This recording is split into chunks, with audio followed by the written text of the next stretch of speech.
નમસ્તે મિત્રો, આપણે બ્લાઇન્ડનેસ કંટ્રોલ પ્રોગ્રામ અંતર્ગત 40થી ઉપરની વયના તમામ જે સભ્યો છે એનું સ્ક્રીનિંગ કરવા જઈ રહ્યા છે.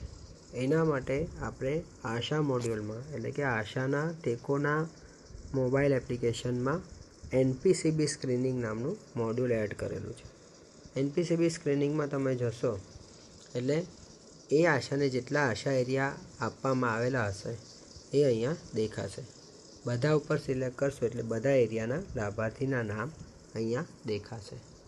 કોઈ બી એક નામ સિલેક્ટ કરી અને આગળ જશું એટલે લાભાર્થીની બેઝિક ડિટેલ અને સેવા આપ્યાની તારીખ બાય ડિફોલ્ટ આજની હશે. તમે એ અગાઉ 1-2 દિવસ અગાઉની પણ સિલેક્ટ કરી શકશો. આગળ જશો એટલે આવી રીતે 3 સવાલ પૂછવામાં આવશે. શું તમે હાલમાં નીચેનામાંથી કોઈ આંખ સંબંધિત લક્ષણોનો અનુભવ કરી રહ્યા છો? એમાંથી કોઈ પણ એક હશે તો એ ટીક કરવાનું છે. એક અથવા એકથી વધારે પણ ટીક કરી શકશે. જો ના હોય તો નથી સિલેક્ટ કરવાનું છે. અગાઉ કોઈ બીમારી હોય તો એ અહીંયા આપણે સિલેક્ટ કરવાની છે.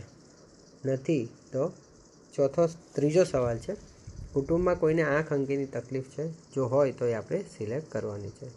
આ 3 સવાલમાં કોઈ પણ એક સવાલમાં પોઝિટિવ હશે તો એ લાભાર્થી CHOમાં આગળ દેખાશે.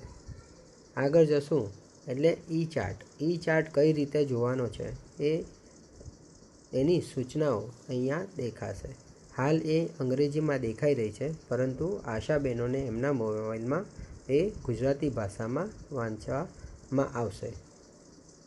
આ ઈ ચાર્ટ આપણે એમને હાર્ડ કોપીમાં આપીશું. એના ઉપરથી એ ઈ ચાર્ટ બતાવશે. જો મોટો ઈ લાભાર્થીને સ્પષ્ટ દેખાય છે, હા કે ના સિલેક્ટ કરશે. હા કરશે.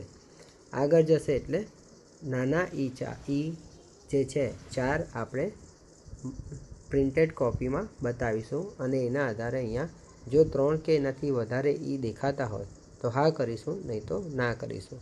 આ બેમાંથી કોઈ પણ એક જગ્યાએ જો ના હશે તો એ લાભાર્થી પણ CHOને રિફર થશે અને અહીંયા માહિતી મોકલી દેવી છે કરી અને આગળ જઈશું એટલે ફોર્મ સબમિટ થઈ જશે.